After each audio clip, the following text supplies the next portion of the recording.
Minasyaitonirrajim. Bismillahirrahmanirrahim. Assalamualaikum warahmatullahi wabarakatuh. Klana Yuda Channel mempersembahkan cerita silat-silat Gatra Bumi bab 2 episode yang ke-30. Selamat mendengarkan. Waktu pun seakan-akan telah memperlambatkan diri, namun pertempuran antara Gelagah Putih dengan lawan yang berilmu tinggi serta bersenjatakan pedang panjang belum juga berakhir. Pada saat itu, Gelagah Putih yang tidak ingin mengalami kesulitan yang mungkin akan dapat membahayakan dirinya, ia pun kemudian telah meloncat beberapa langkah ke belakang untuk mengambil jarak. Dan sesaat kemudian, Gelagah Putih pun telah mempersiapkan senjatanya pula. Ketika melihat Gelagah Putih meloncati beberapa langkah surut, lawannya berteriak, "Jangan lari kau anak yang malang, tidak ada gunanya, karena aku akan memburumu dan akan membunuhmu." Mendengar kata-kata yang seakan-akan ia seorang pengecut, Gelagah Putih pun menggerak. Tangannya pun telah meraba ikat pinggangnya sambil berkata, "Sekali lagi aku katakan, bukan kau yang akan membunuhku, namun kaulah yang terkapar bersama melayangnya nyawang." Lawannya itu tidak menjawab lagi, tetapi ia telah meloncat dan memburu Gelagah Putih dengan senjatanya yang teraju. Tetapi orang itu terkejut dan tertegun ketika ia melihat Gelagah Putih telah mengurai ikat pinggang kulitnya. "Apa kau sudah menjadi kurang waras?" bertanya lawannya itu. "Kau akan melawan ujung pedangku hanya dengan ikat pinggang kulit itu?" "Aku tidak gila ke sana, namun aku tidak membawa senjata lain kecuali ikat pinggang kulit ini. Apa kau ingin mencoba kuletan dan kekuatan senjaku ini?" berkata Gelagah Putih. "Dedemitalah," geram lawannya. "Kau masih saja menghinaku dalam keadaan seperti sekarang. Ternyata kau telah mempersulit jalan kematianmu sendiri, bocah sombong." "Benar ke sana," jawab Gelagah Putih. "Tetapi bukan hanya mempersulit, namun aku telah berusaha mengurungkan kematianku sendiri, meskipun segala sesuatunya tergantung kepada keputusan Yang Maha Pencipta." Ternyata lawannya tidak membuang waktu lebih lama lagi. Ia pun kemudian telah melangkah mendekati Gelagah Putih dengan mengayun-ayunkan senjatanya. Sementara itu, Gelagah Putih pun telah memutar-mutar ikat pinggang kulitnya. Lalu ia pun mulai menyerang Gelagah Putih lagi. Sejenak senjatanya terlalu mengerikan. Gelagah Putih menyadari betapa besarnya kekuatan ayunan senjata lawannya.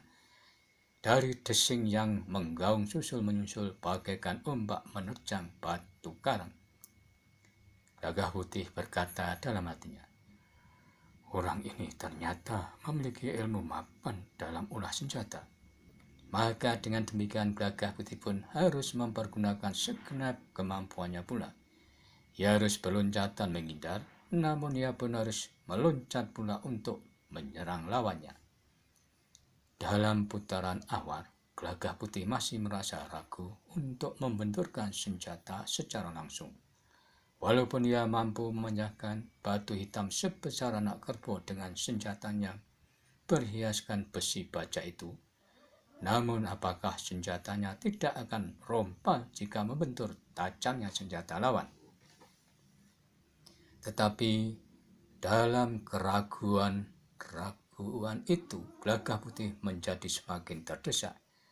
Bahkan di saat keadaan menjadi semakin sulit, dan sementara ia masih saja dalam keraguan, tiba-tiba saja tangannya terasa disengat oleh sesuatu, sehingga ia pun berloncatan beberapa langkah ke belakang untuk melihat apa yang terjadi pada dirinya. Ketika Gelagah Putih sempat mengawatinya, ternyata lengannya telah terkules oleh ujung pedang lawan. ternyata kau licik anak muda. Kau baru tergores seujung jarum, namun kau sudah mencari jalan untuk melarikan diri, teriak lawannya itu. Gelagah Putih pun menggeretakkan giginya. Luka di tangannya telah membuat hatinya betul-betul menjadi membara. Tetapi ia tidak dapat mengingkari kenyataan. Kemampuan lawannya mempermainkan senjata betul-betul sungguh mendebarkan. Apalagi Gelagah Putih masih dicekam oleh keraguan. Sejenak kemudian lawannya yang telah berhasil melukai Gelagah Putih pun menjadi semakin garang. Orang itu telah menganggap bahwa dengan demikian jalan kemenangan telah mulai terbuka, maka dengan demikian lawannya sambil berteriak nyaring menyerang dengan susul-menyusul, seperti benturan ombak di lautan menerjang pantai yang penuh dengan batu karang. Dengan demikian, Gelagah Putih harus berloncatan menghindar semakin cepat. Ia seakan-akan merasakan ujung pedang lawannya mengerubunginya dari segala penjuru. Gelagah Putih yang masih dalam keraguan-raguan ternyata telah mengakibatkan beberapa gores luka dan menitikkan darah dari tubuhnya. Tidak hanya di tangannya, namun juga dari pundaknya. Walaupun luka-luka itu tidak dalam, tetapi sakitnya justru terasa di dasar hati Gelagah Putih, bukan pada luka yang menganga pada kulitnya. Maka dengan demikian Gelagah Putih telah menghentakkan kemampuannya bermain senjata. Meskipun senjata lawannya cukup tajam, tetapi ikat pinggang kulit pemberontak Ki Patih Mandaraka bukan ikat pinggang kebanyakan yang akan mampu melindungi dari kerusakan yang mungkin terjadi. Sehingga Gelagah Putih telah melepaskan keraguannya. Bahkan ia justru ingin mencoba beberapa jauh kemampuan ikat pinggang kulit itu dengan membenturkan dengan ketajaman pedang lawannya. Namun pada waktu itu, ia menemukan keyakinan dan siap akan meloncat serta memutar ikat pinggang kulit tersebut. Tiba-tiba serangan yang tak terduga telah mengejutkannya. Sebuah sentuhan angin terasa di punggungnya. Saat itu Gelagah Putih pun sempat bergeser, tetapi ujung senjata lawannya masih juga menggores punggungnya. Gelagah Putih terlihat tidak dapat menahan kemarahannya. Oleh karena itu, maka ikat pinggang di kanan tangannya berputar dengan cepat. Angin yang ditimbulkan dari putaran ikat pinggang telah membuat suara yang mengaum semakin keras. Bahkan seakan-akan udara pun ikut berputar bagaikan angin lesus. Lawannya pun menjadi terkejut ketika mengalami perubahan itu. Di saat Gelagah Putih mulai meloncat, maka tata geraknya pun telah berubah pula. Tidak ada lagi keraguan yang mengganggunya, sehingga dengan demikian ayunan ikat pinggang di genggamannya pun menjadi semakin lama, semakin cepat. Tetapi pada saat itu, Gelagah Putih masih belum mempergunakan kemampuan ilmu yang diterima dari Agung Sedayu, dan dari gurunya Ki Jayaraga. Tetapi keterampilan mempermainkan ikat pinggang serta kekuatan wadah dan juga tenaga cadangan di dalam diri Gelagah Putih ternyata telah mampu menggetarkan lawannya. Dan gerakannya pun menjadi semakin cepat dan sangat garang. Dahan-dahan serta ranting-ranting pohon yang tersentuh putaran ikat pinggang Gelagah Putih bagaikan dibabat dengan benda yang tajam, melampaui senjata lawannya. Sementara pohon-pohon pun banyak yang berpatahan, bahkan dilanda oleh badai yang besar. Suara pohon terkena itu pun jatuh berserakan. Maka dengan demikian pertempuran itu semakin lama semakin menjadi sengit. Gelagah Putih yang telah banyak menitikkan darah itu betul-betul bagaikan harimau yang terluka, mengamuk dengan kemampuan pun dan tenaga yang tidak terlawankan. Tetapi lawannya pun adalah orang yang terbiasa menjelajahi hidup yang keras dan garang.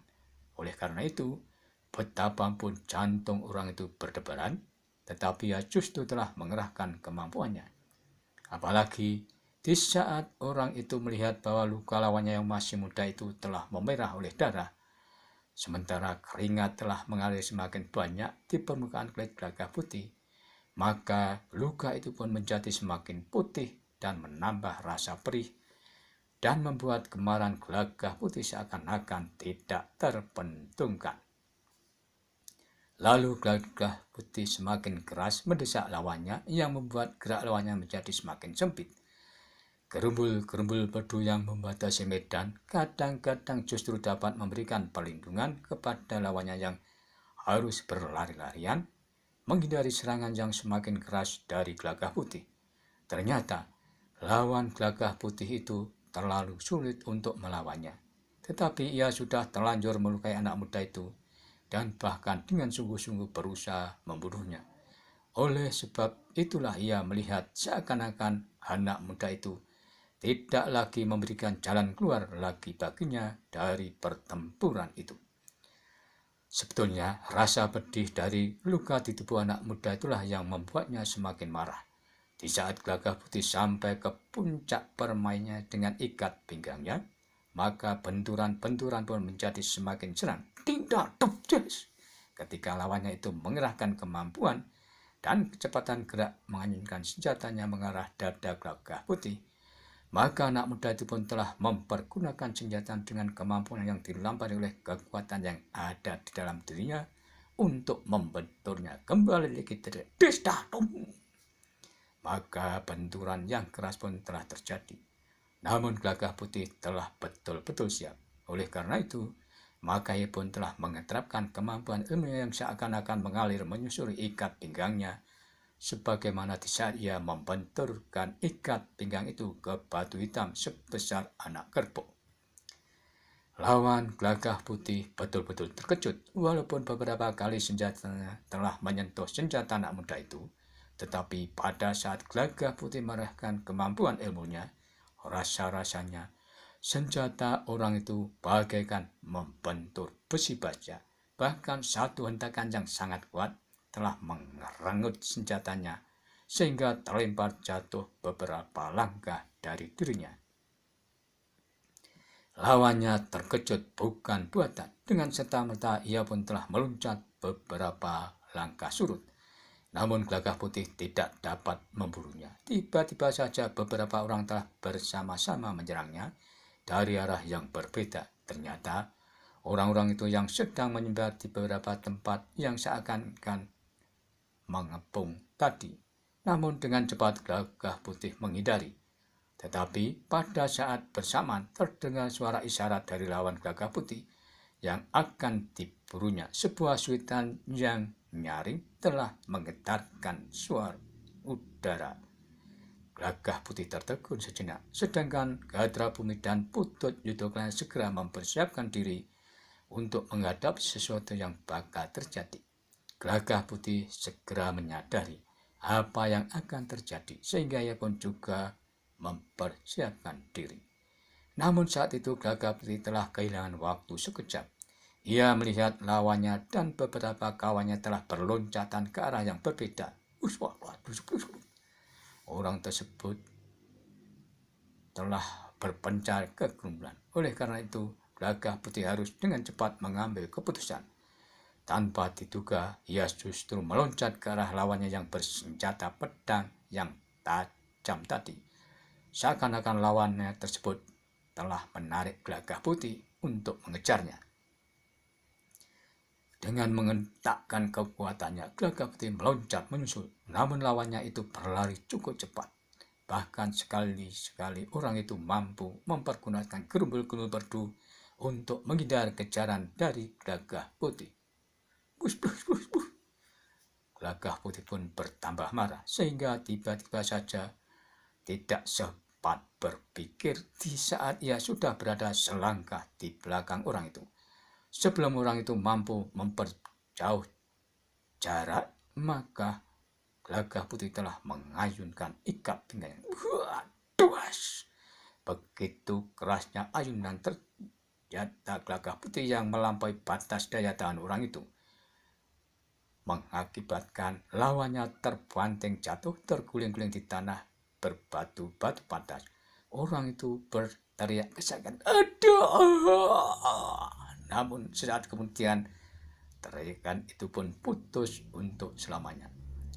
Gelagah putih itu pun dengan serta-merta menghentikan langkahnya pula. Sejenak ia pun termangu-mangu. Tanpa disadari beberapa orang telah menggendong lawan Gatra Bumi yang masih pingsan telah berlari jauh memasuki hutan babatan. Sejenak Gelagah Putih termangu-mangu. Namun kemudian dengan jantung berdebar-debar, di bawahnya tubuh lawan yang sudah tidak bernyawa itu untuk kemudian dimakamkan di dekat sebuah pohon yang rimbun yang ada di area itu dengan bantuan Gatra Bumi dan Putut Yutuklana. Namun sebelum mereka meninggalkan tempat pertempuran, tiba-tiba terdengar orang sedang berbicara pada dirinya sendiri. Kalau bisa jadilah air, jangan jadi batu yang keras. Air dapat melebur batu, tetapi tidak ada ceritanya batu bisa melebur air. Jadilah orang yang mengalah, sebab orang yang mengalah tidak akan kalah. Gatra Bumi yang mendengar suara itu, ia memandang ke arah sebuah batu yang besar di bawah pohon yang rimbun. Ia melihat seorang tua berambut putih sambil menggenggam benda seperti seruling berwarna keperak-perakan sedang berdiri di atas batu tersebut. Tetapi di saat Gatra Bumi akan menuju ke tempat orang tersebut, orang itu tiba-tiba sudah berkelebat menghilang dari pandangan Gatra Bumi. Tidak terasa waktu pun memasuki senja, dan ketika pemuda itu kemudian mulai melanjutkan perjalanannya menuju ke Gunung Tidar dan menelusuri Gunung Merapi sambil menikmati indahnya matahari terbenam di ufuk barat. Demikianlah episode yang ke-30. Nantikanlah episode selanjutnya. Namun bila mana ada yang berkenan subscribe, like maupun berkomentar, dipersilahkan. Terima kasih, sampai jumpa.